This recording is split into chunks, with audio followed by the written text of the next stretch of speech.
मैं चारों तंजीमों के जिम्मेदारान से पूछ रहा हूँ कि कभी आपने गौर किया कि आपने कब्रिस्तान की वॉल बाउंड्री का से जो है तो पैसे जमा करे, दीवार तामीर भी करे, उसको जो है तो कलर भी मारे, उसको खुशनुमा गेट भी लगाए, लेकिन आज वक्फ की ऐसी ज़मीनात, हज़ारों एकड़ ज़मीनात जो खुली पड़ी हुई हैं और कुछ इंसान की शक्ल में सूअर घुस रहे हैं, जैसा जालना रोड के ऊपर बैठे।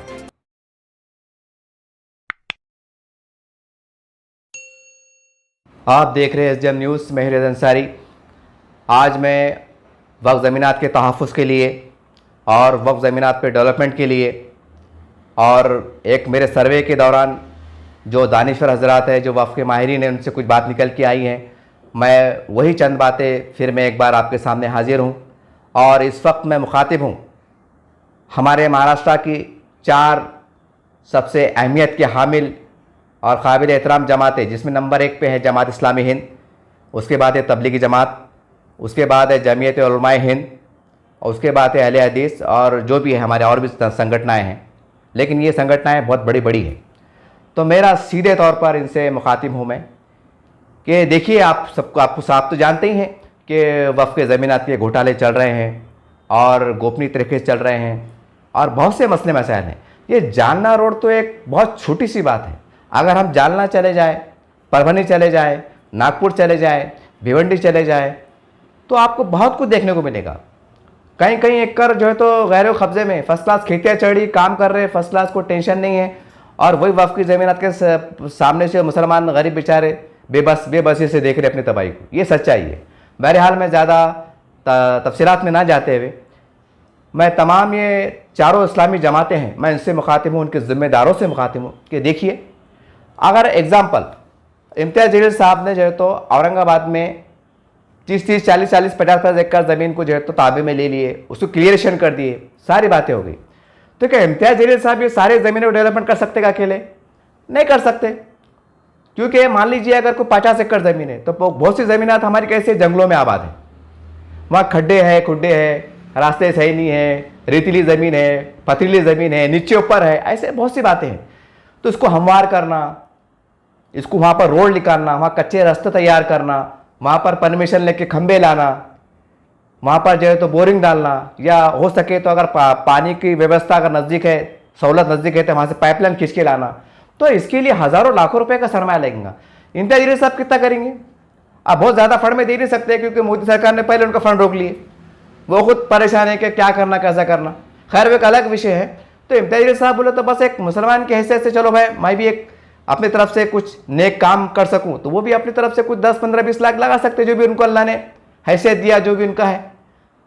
तो इसी तरह से अगर ये ज़मीनात हमारे ताबे में आ गई तो हम गरीब मुसलमानों को बसाएंगे कैसा, ये सवाल है। आज बहुत से मुसलमानों के पास जो है तो वो टी खरीदने के पैसे नहीं है, बल्ला खरीदने के पैसे नहीं है, तो जो तो बोरिंग के पैसे नहीं है, तो कहाँ से लेंगे पैसे? अगर ज़मीन ताबे में आ भी गई तो उनको ये बसेंगे कैसा? ये भी एक बहुत बड़ा मसला है। बहुत से हैं बेचारे जो बोलते हैं हमको दे दी तो हम भंगार के टीना लेंगे, भंगार में से बल्लियाँ लेंगे, थैले थूले लगा के रहेंगे, ऐसे भी लोग हैं। लेकिन एक बड़ी जो अक्सरियत है उनका कहना है कि भाई आपको कम से कम सहूलत मिले, कम से कम जहाँ पर हमको ज़मीन बसाया जा रहा है वहाँ पर कम से कम रास्ते सही हो, गाड़ियाँ आने जाने की सहूलत हो, लाइट का इंतज़ाम हो, बोरिंग का पानी हो, थोड़ा साफ सफाई का नज़्म हो, ऐसा एक सहूलत चाह रहे हैं लोग। तो इसीलिए मेरी तमाम जो है तो हमारी इस्लामी जमातें, देखिए मैं आपसे ख़ास तौर से इसलिए मुखातिब हूँ कि देखिए आपको लोग बहुत मानते हैं, आप पे एतमाद करते हैं, आपका एहतराम करते हैं, और आप वाकई काबिल है भी। कम से कम मुस्लिम लीडरशिप के बारे के तुलना में, उनके मद्दे मुकाबिल में आपका मकाम बहुत बड़ा है, ये सच्चाई है। आपको लोग रमज़ानों में ज़कात का पैसा जमा कराते हैं, सदक़ात का पैसा जमा कराते हैं, खैरात का जमा कराते हैं, कुछ तो अपने महरूमिन के नाम से अतियात का पैसा भी जमा कराते हैं कि भाई ये लो आप अच्छा काम करो। ये चारों तंजीमों के पास अलग अलग नुक्ते नज़र से फ़िक्र से लोग पैसे जमा कराते हैं, उनको देते रहते हैं, साल भर देते भी रहते हैं। जैसी ज़रूरत पड़ी, जुमे में ऐलान हो गया कि भाई फला जगह ऐसा मदरसे को लग रहा, तो जा 2000 चंदा आता, वहाँ 20,000 चंदा जमा हो जाता। ये सच्चाई है। तो मेरी आपसे गुजारिश है कि देखिए कि आप ये चारों जमातें मिलकर क्या करो, इम्तियाज़ जलील साहब से और वक्फ बोर्ड से राब्ता कायम कर और हमारे वक्फ मंत्री नवाब मलिक से आप उनसे अप्रोच हो, एक रजिस्टर्ड संगठन बनाओ, एक कमेटी बनाओ, एक हाउसिंग सोसाइटी बनाओ, उसको कोई अच्छा सा नाम दो, थोड़ा वक्फ कानून की स्टडी करो, और उसको कानून को पालन करते हुए आप जो है तो उनसे अप्रोच हो उनके पास जाओ कि भाई हमको 50 एकड़ ज़मीन दो, और उसके बाद जैसा हमारे पर रमज़ान का एहतमाम होता तो आप मस्जिदों में ऐलान करो कि देखो भाई अब मदरसों को अब चंदा दे रहे, इसमें कोई शक नहीं है, लेकिन थोड़ा बहुत इधर भी दो ताकि वो चंदे के पैसे जमा होंगे। तो वो जो गायरन ज़मीन है, अगर वो ज़मीन नीचे ऊपर है, उसको हमवार करने को वो पैसे, वहाँ पैसे लगेंगे, वहाँ खड्डे करने को पैसे लगेंगे, वहाँ बल्लियाँ गाड़ने को पैसे लगेंगे, वहाँ पर लाइट का पोल खींचने को पैसे लगेंगे, वहाँ बोरिंग करने को पैसे लगेंगे, वहाँ मुसलमानों को आबाद करने के वास्ते टीना लाने को पैसे लगेंगे। तो ये किसी एक के बस की बात नहीं है। और मुस्लिम लीडरशिप, अगर चंद उंगलियों पे जो गिने चुने लीडर है महाराष्ट्र में, उनको अगर छोड़ दिया जाए तो मुस्लिम लीडरशिप से हम तवक्को नहीं कर सकते कि ये इतना पैसा गरीब मुसलमानों को लगाएंगे। हाँ, पार्टी के लिए लगाएंगे। अगर कोई पार्टी का बड़ा कायदीन आ रहा तो 5 लाख स्टेज के ऊपर लगाएंगे, कुर्सियाँ आएंगे, टेबल आएंगे, भोंगे आएंगे, माइक आएंगे, सब धुमाधुम चलेंगी, क्योंकि अपनी वाह होंगी ना, वहाँ लगेंगे, लेकिन गरीबों को नहीं देंगे। ये सच्चाई है। कुछ लीडर अच्छे हैं, अल्लाह उनको अच्छा रखे, वो एक अलग शक्ल है। तो मेरी आपसे अदमन गुजारिश है कि देखिए, इस तरह का अगर हम मुनज़्ज़म तरीके से काम कर सकते हैं, जो खाली पड़ी ज़मीन है तो वहाँ पर हम महल्लेवार मुसलमानों को बसा सकते हैं। और जमात इस्लामी के अंदर बहुत पढ़े लिखे काबिल लोग होते हैं, वो जो है तो अपनी एक्टिविटी के ज़रिए जो रोड टच ज़मीन है वहाँ पर इंडस्ट्री कैसे लाना, उसको भी आप कोशिश कर सकते हैं।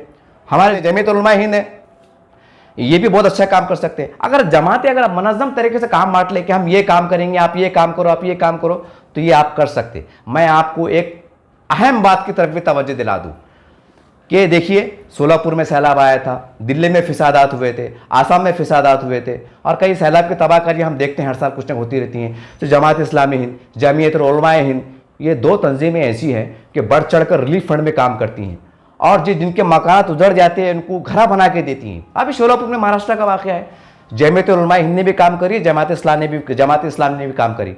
कई बेसहारा लोग, उसमें हमने धर्म को भी नहीं देखा, हिंदू भाई को भी दिया, दलित भाई को भी दिया, और मुसलमानों को भी दिए। तो बड़ी हैरत की बात है कि जब सैलाब आता है, तबाहकारी आती है, तो आप बढ़ चढ़ कर जो है तो भागते हैं, दौड़ते हैं, इनको आबाद करने के लिए काम करते हैं। अच्छी बात है, अल्लाह आपको उसका अजर देगा। लेकिन कभी आपने, आपके जिम्मेदारों ने कभी आंखें बंद करके सोचा है कि हमारे गरीब झुपड़पट्टियों के अंदर भी सैलाब आया हुआ है साहब? वो सैलाब है तबाही का, वो सैलाब है मायूसी का, वो सैलाब है एहसास कमतरी का, वो सैलाब है गुर्बत का, वो सैलाब है जहालियत का। ये भी एक सैलाब की शक्ल है कि आपको ये सैलाब दिखाई नहीं देते।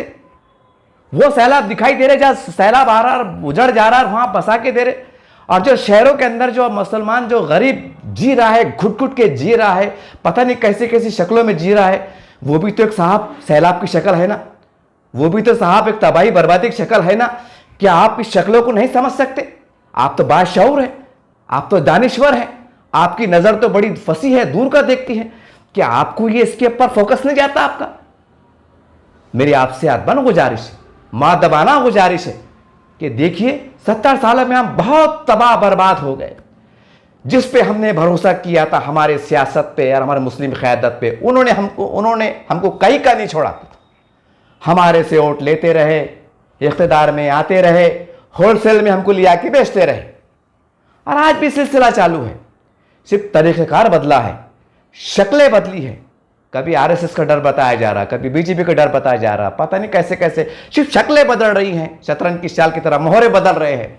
बहरहाल, क्योंकि अब मौजूदा हालात में मुस्लिम क़यादत जो थोड़ी बहुत मजबूत है, तो वो उनमें भी इतना दम नहीं है कि वो महाराष्ट्र में जो खाली ज़मीनात पड़ी हुई है उसके ऊपर करोड़ों रुपया लगा सकते हैं। दम नहीं है उनके पास, वो चाह के भी कुछ नहीं कर सकते। ये सच्चाई है। तब सवाल ये है कि करोड़ों अरबों रुपए की ज़मीन पड़ी हुई है कि हम उसको अपने अंडर में कैसा ले सकते? तो उसके लिए तो साहब पैसा लगेंगे ना। तो हमारे पास हर जुमा को एहतमाम होता, पूरे महाराष्ट्र की मस्जिद में हम ऐलान करा सकते कि देखो भाई, औरंगाबाद के अंदर जो है तो 80 एकड़ ज़मीन है, वहाँ पर उसको तार फिक्सिंग करना है, वहाँ पर बोरिंग डालना है, वहाँ कच्चे रास्ते बनाना है, और बजट 55 लाख का है। जैसा आप मदरसे का ऐलान करते ना, हर साल रमज़ानों में 2 करोड़ का बजट बताते, 10 करोड़ का बताते, बड़े उससे बताते, मिंबर पे खड़े रह के बोलते, माइक लेके बोलते, और अल्लाह आपका पूरा कर भी देता। अच्छी बात है, इससे हमको एतराज़ नहीं है। तो क्या आप जब मुसलमानों को बसाने की बात करेंगे और मुसलमानों को बसाने के लिए चंदा लेने की बात करेंगे, तो क्या कोई मुसलमान नाराज होगा? बिल्कुल आपको चंदा देंगे, बिल्कुल देंगे। लेकिन हमारे जो उलमा इकराम है ना, इनको भी जरा दिमाग के दरीचे खोलने की जरूरत है। जरा खुलिए आप, कब तक हम मस्जिद की तामीर, मदरसों के इर्द-गिर्द घूमते रहेंगे? जरा बाहर निकलिए, बाहर निकलिए। तालीम के मैदान में हम पीछे।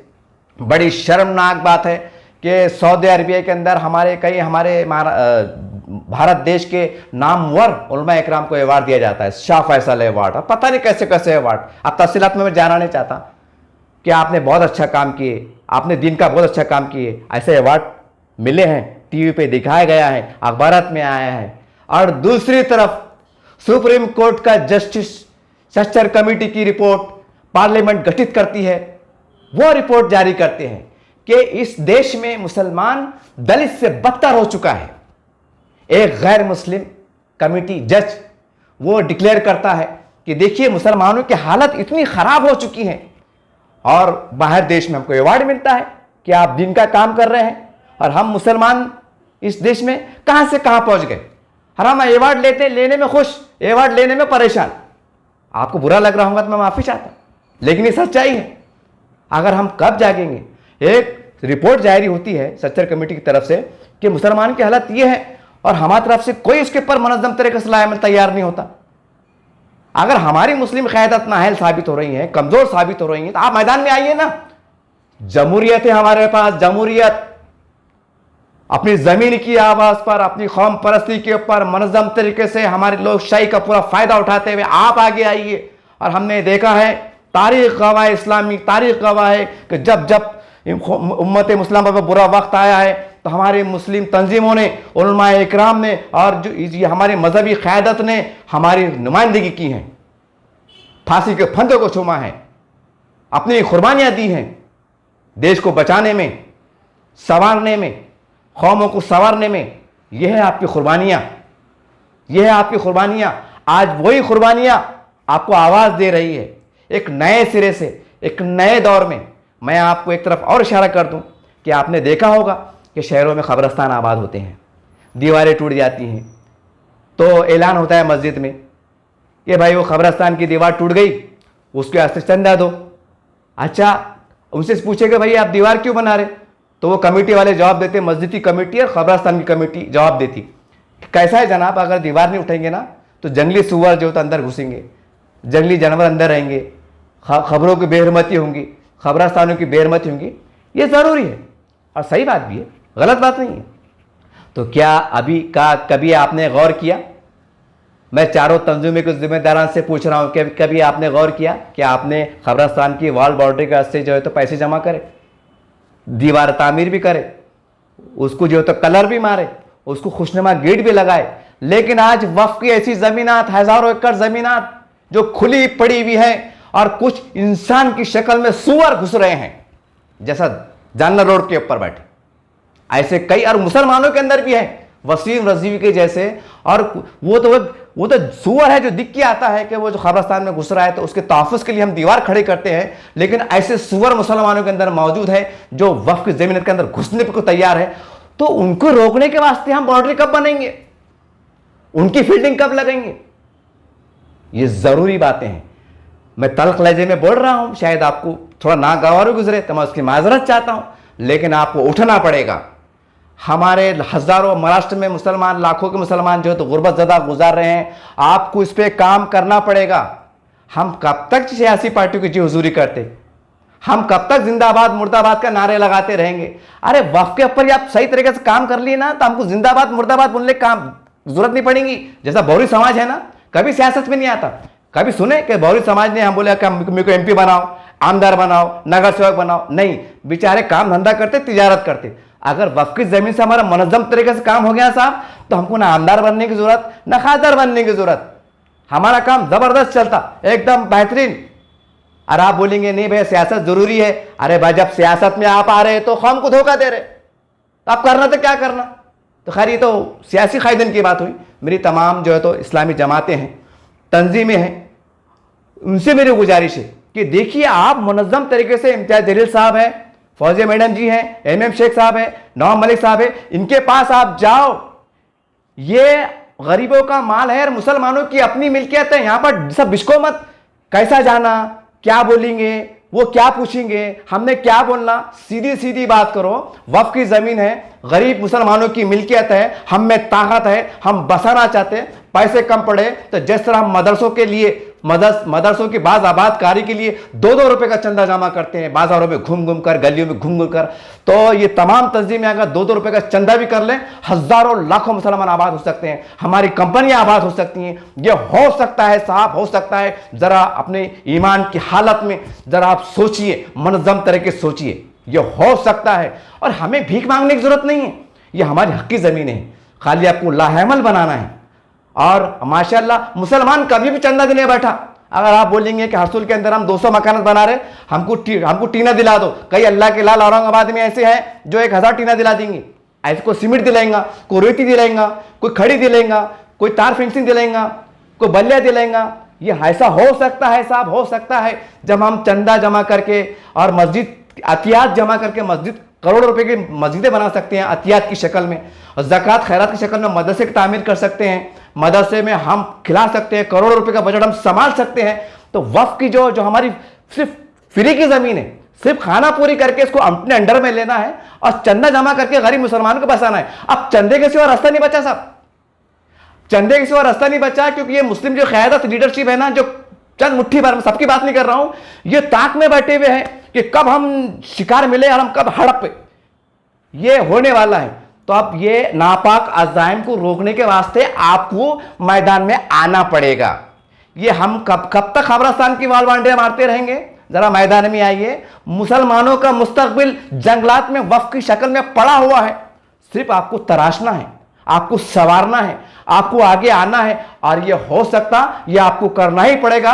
अगर आप नहीं करेंगे तो बहुत मुश्किल होंगे, और आने वाले वक्तों में हो सकता है कि और इससे ज्यादा बद से बदतर हालात हो सकते हैं। इतना कहकर मैं अपनी बात खत्म करता हूं और उम्मीद करता हूं आप सभी से, काबिल एहतराम तंजीमों से, कि आप इसके ऊपर आने वाले वक्त में जरा रिप्लाई दीजिए साहब, जरा रिप्लाई दीजिए। वाह वाह, बहुत अच्छी बात है और क्या अच्छा बोले, ऐसा मत करो आप।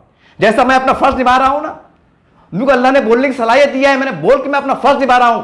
आप मेरे से 100 गुना ताकत और है, आप भी अपना फर्ज अदा कीजिए। प्रेस नोट निकालिए कि हम ये काम करने जा रहे हैं, जरा कौम को ताकत मिलेंगे साहब, मासूम चेहरे पे मुस्कुराहट आएंगी।